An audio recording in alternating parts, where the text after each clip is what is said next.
For decades, one company gave thousands of Black Americans something many believed was impossible: a real path to financial freedom. Its founder, S.B. Fuller, built a cosmetics empire that did far more than sell beauty products.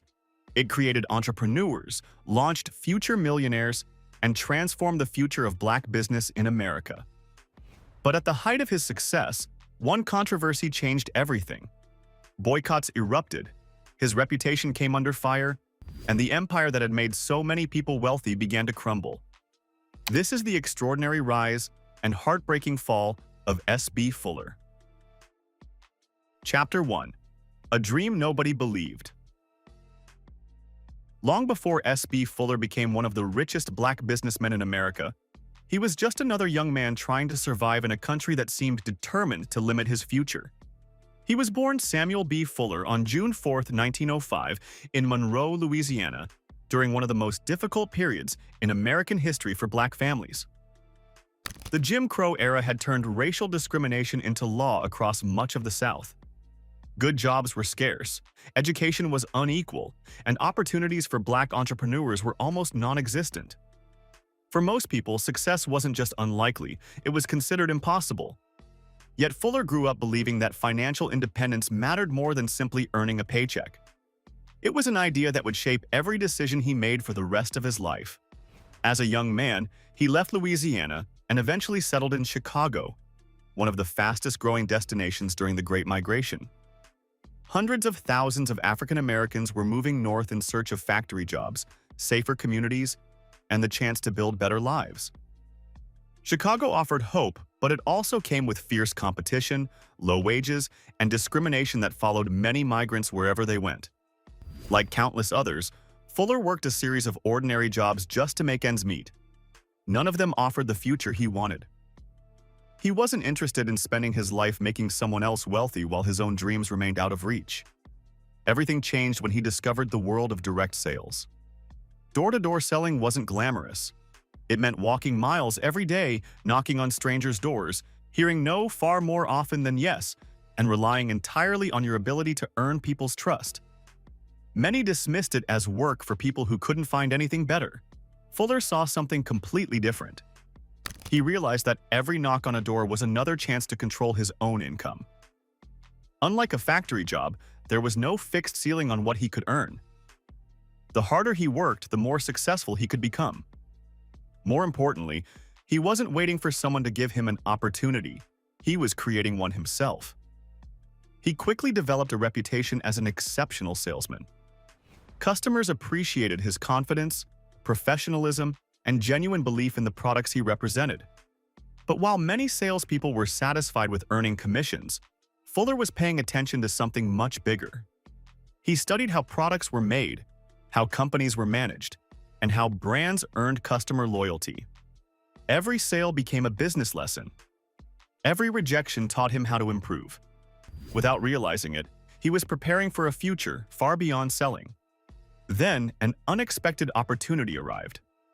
In the late 1920s, Fuller acquired the rights to a small beauty products company that had struggled to survive. It wasn't a thriving business. In fact, many people would have seen it as a risky investment with little chance of success. But Fuller believed the real value wasn't in what the company was, it was in what it could become. He renamed it Fuller Products and began focusing on cosmetics, hair care, and personal care products designed specifically for Black consumers, an audience that larger American companies had largely ignored. At a time when most major brands paid little attention to the needs of Black customers, Fuller recognized a market hiding in plain sight.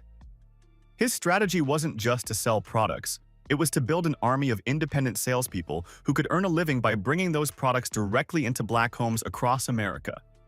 It was an ambitious idea. Most people doubted it would ever work. They had no idea they were watching the beginning of an empire that would eventually create thousands of successful entrepreneurs and forever change the landscape of Black business. Chapter 2. The Company That Built Black Wealth. By the early 1930s, S.B. Fuller had figured out something that many of America's biggest companies had completely overlooked. Millions of Black Americans wanted quality beauty and personal care products made for them. but very few businesses were willing to serve that market. While major manufacturers chased white consumers, Fuller saw an opportunity hiding in plain sight. But his greatest innovation wasn't the products themselves, it was the people selling them. Instead of relying on department stores, Fuller built a nationwide network of independent door-to-door sales representatives. They weren't just employees collecting wages. They were taught how to present themselves professionally, build relationships, manage customers, and earn commissions based on performance. For many Black Americans during the Great Depression, that opportunity was life-changing. Jobs were disappearing across the country, and racial discrimination made finding stable work even harder. Fuller Products offered something many families had never experienced before: the chance to control their own income through hard work and determination. New sales representatives received training, learned proven selling techniques, and carried product cases from neighborhood to neighborhood. They knocked on doors, demonstrated products, built loyal customers, and often became trusted faces within their communities. Selling Fuller Products wasn't simply about making a sale. It was about learning how to run a business. Representatives had to manage inventory, track expenses, plan sales routes, collect payments, and provide excellent customer service. Without realizing it, thousands of people were receiving a practical business education that no classroom could teach. Fuller understood that confidence could be taught. New recruits weren't simply handed a product case and told to start selling. Experienced managers showed them how to approach customers respectfully, demonstrate products, handle objections without becoming discouraged, and build lasting relationships that turned first-time buyers into loyal clients. Sales meetings became classrooms where representatives shared techniques, celebrated success stories, and learned from one another's mistakes. It was a culture built on mentorship, accountability, and continuous improvement, one that equipped countless Black men and women with business skills they would carry for the rest of their lives. That philosophy came directly from Fuller himself. He believed success wasn't reserved for a lucky few. If people were given the right training, the right products, and the confidence to believe in themselves, they could transform their financial future. As the company expanded into city after city, so did its impact. For countless Black families, Fuller Products became more than a cosmetics company. It became a ladder into the middle class. The commissions paid mortgages, covered college tuition, started savings accounts, and gave people a level of financial independence that had once seemed impossible. The company's reputation spread rapidly. Customers trusted the products, and ambitious men and women wanted to join the sales force.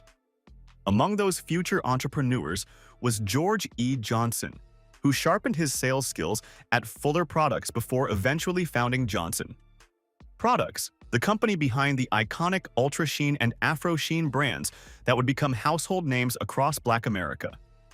Another young salesman named Joe Dudley also got his start with a simple tender Fuller Products sales kit, where he met his future wife, Eunice. Stories like these weren't rare. They were exactly what Fuller had hoped his company would produce.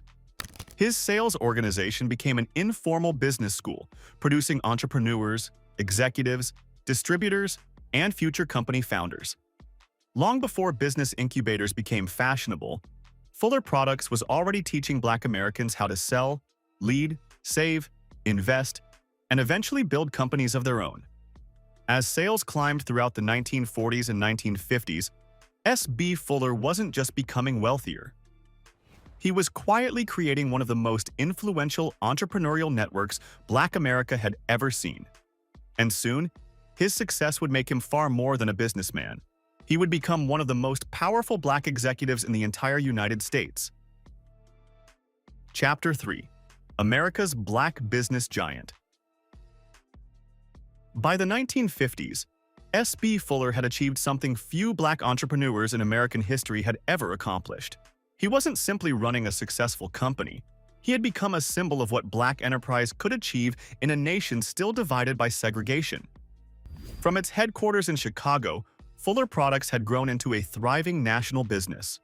Its products reached customers across the United States and in several international markets, while its ever-expanding network of sales representatives continued opening doors both literally and financially for thousands of Black families. As revenues climbed, so did Fuller's reputation. Newspapers regularly featured him as one of America's wealthiest black businessmen. Business leaders sought his advice. Aspiring entrepreneurs looked to him for inspiration, and community organizations celebrated him as proof that determination and disciplined leadership could overcome extraordinary barriers.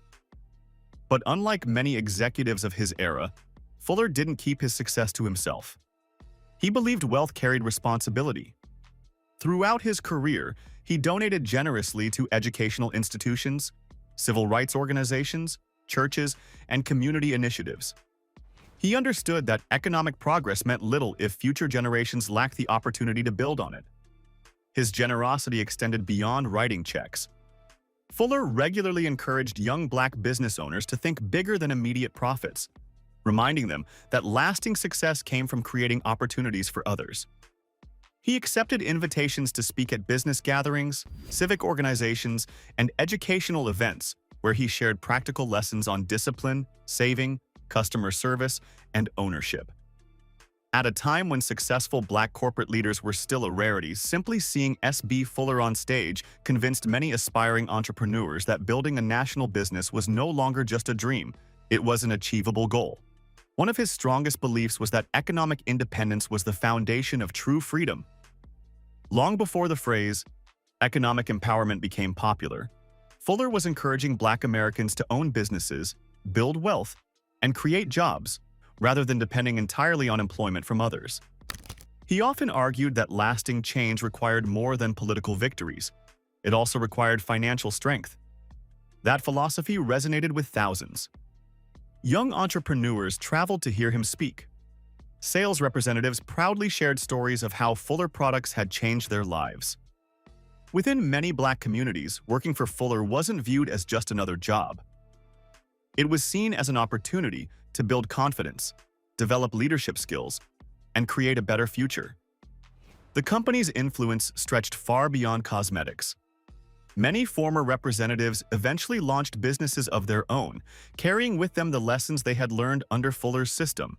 Treat customers with respect, maintain high standards, reinvest in your business, and never stop learning. In many ways, Fuller Products had become an entrepreneurial academy disguised as a beauty company. Its greatest export wasn't shampoo or skin cream. It was knowledge. By the late 1950s, S.B. Fuller had accumulated a fortune that placed him among the most successful black businessmen in the country. His achievements earned him recognition from major business organizations, universities, and civic groups. At a time when black corporate leaders were rarely given national attention, Fuller had become impossible to ignore. Yet with greater success came greater visibility. As the civil rights movement gathered momentum, America was changing rapidly. Across the South, activists were organizing boycotts, staging sit-ins, and risking their lives to challenge segregation. The national conversation was shifting from gradual progress to urgent demands for equality. Many expected prominent black business leaders to stand firmly alongside that movement. Fuller certainly believed in expanding opportunities for black Americans, but he also held deeply personal views about how progress should be achieved. Views shaped by decades of building a business in an era when almost every opportunity had to be earned the hard way.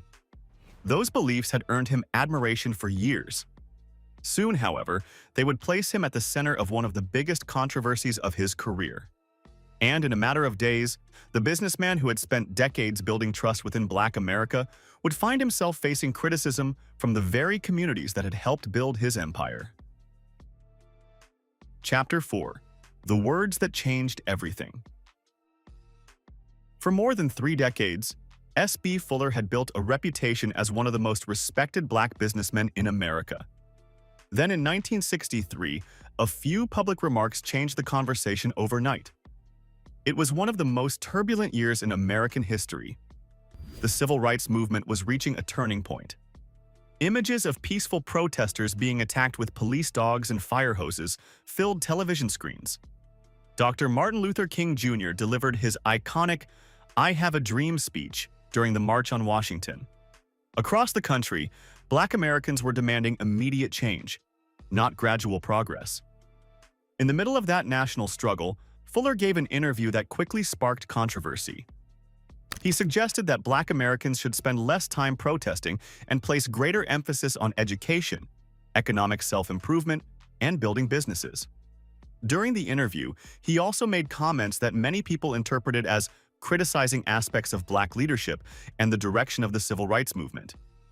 Whether those remarks reflected exactly what Fuller intended became almost irrelevant. What mattered was how they were received. To many activists, his words sounded disconnected from the harsh realities facing Black Americans who were risking their jobs, their freedom, and even their lives to fight segregation. Critics argued that economic success alone could never replace the fight for equal rights under the law. The timing made the controversy even more explosive. Just months earlier, the nation had watched peaceful demonstrators face brutal violence in Birmingham, Alabama, and the March on Washington had drawn hundreds of thousands demanding equality. Emotions were running high, and many Black Americans believed unity was more important than ever. Against that backdrop, any public comments that appeared to question the movement's strategy were almost certain to spark fierce debate, regardless of the speaker's accomplishments or intentions. The backlash was swift. Civil rights leaders, community organizations, newspapers, and many former supporters openly criticized Fuller. Calls for boycotts of Fuller products began spreading through communities that had once been among his most loyal customers. For a company built on trust and personal relationships, the damage was immediate. Sales representatives suddenly found themselves answering difficult questions at customers' doors. Some longtime buyers stopped purchasing Fuller products altogether. Others remained loyal but admitted they were disappointed by the controversy surrounding the company's founder. The boycott didn't destroy Fuller products overnight, but it struck at something even more valuable than revenue. It damaged the public image that S.B. Fuller had spent decades building. For years, he had represented Black business success. Now, he has become a deeply polarizing figure. The timing couldn't have been worse. Competition in the beauty industry was becoming more intense. Larger companies were beginning to recognize the buying power of Black consumers and were investing heavily in products aimed at the same market Fuller had helped pioneer. At the same time, former Fuller salespeople had launched successful businesses of their own, creating even more competition. The company that had once dominated its niche now faced pressure from nearly every direction. As the years passed, Fuller Products struggled to maintain the momentum it had enjoyed during its golden era. Ownership changes, financial challenges, and a rapidly changing marketplace made recovery increasingly difficult. Then came another blow. In the 1970s, Fuller became entangled in legal and regulatory problems involving the Securities and Exchange Commission. The allegations centered on stock-related matters rather than the cosmetics business itself, but they further damaged his reputation and distracted from the remarkable achievements that had defined most of his career. By then, the empire that had once seemed unstoppable was no longer the powerhouse it had been. For many observers, it was a heartbreaking fall. Not because S.B. Fuller had failed to build something extraordinary, but because a man who had helped open the doors of opportunity for thousands would see his own legacy overshadowed by controversy, public criticism, and decline. Yet, history has a way of separating a person's mistakes from their lasting impact. And in Fuller's case, the businesses and business leaders he inspired would ultimately outlive the empire itself. Chapter 5. The Empire That Couldn't Last. By the time S.B. Fuller stepped away from the spotlight, the empire he had spent decades building no longer looked invincible. The company that had once defined Black entrepreneurship was struggling to keep pace with a changing America. Consumer habits were evolving. National brands had finally recognized the buying power of Black consumers and were investing heavily in products designed specifically for the same market Fuller had pioneered. Retail chains expanded rapidly, giving shoppers more choices than ever before. At the same time, the traditional door-to-door sales model that had fueled Fuller Products' success was slowly losing its advantage. The business world Fuller had mastered was disappearing. Fuller Products continued operating through ownership changes and restructuring efforts, but it never fully regained the influence it enjoyed during its golden years. The empire that had once seemed untouchable gradually became a shadow of its former self. For many people, that marked the end of the story. But history tells a different one. Because if you measure S.B. Fuller's legacy only by what happened to Fuller Products, you miss the far bigger picture. His greatest achievement was never the bottles of shampoo, skin cream, or cosmetics that carried his company's name. It was the people. Thousands of men and women who walked neighborhoods with Fuller product cases learned far more than how to make a sale. They learned discipline, customer service, bookkeeping, confidence, leadership, and the value of owning their future. Many had never imagined themselves as entrepreneurs until Fuller gave them that first opportunity. Some went on to build businesses that would become legendary in their own right. George E. Johnson transformed the lessons he learned at Fuller Products into Johnson Products, creating iconic brands like Ultra Sheen and Afro Sheen while becoming one of America's most successful black businessmen. Others quietly built distributorships, retail stores, salons, and family businesses that created jobs and wealth in communities that had long been overlooked. That may be the most remarkable part of Fuller's story. Even after his own empire declined, the entrepreneurial mindset he cultivated continued spreading from one generation to the next. His influence reached far beyond balance sheets. It changed lives. S.B. Fuller also demonstrated something that had rarely been seen at the time. A black-owned company could compete nationally, create thousands of opportunities, and build substantial wealth despite operating in an era shaped by segregation and discrimination. For countless aspiring entrepreneurs, simply seeing Fuller succeed expanded their own sense of what was possible. His journey, however, is also a reminder that success alone does not protect a legacy. Public trust can take decades to build and only moments to damage. Markets evolve. Business models become outdated. Even the strongest empires must adapt or risk being left behind. S.B. Fuller experienced all of those realities. He reached heights that few black entrepreneurs of his generation could have imagined, and he endured setbacks that permanently altered how many people remembered him. Yet reducing his life to its controversies ignores the extraordinary doors he opened for others. Today, historians continue to debate some of his views and decisions. But on one point there is little disagreement. Without S.B. Fuller, the story of black entrepreneurship in America would look very different. His company proved that economic empowerment could begin with something as simple as a knock on a front door. And while the empire eventually faded, the confidence, skills, and ambition it instilled in thousands of people never disappeared.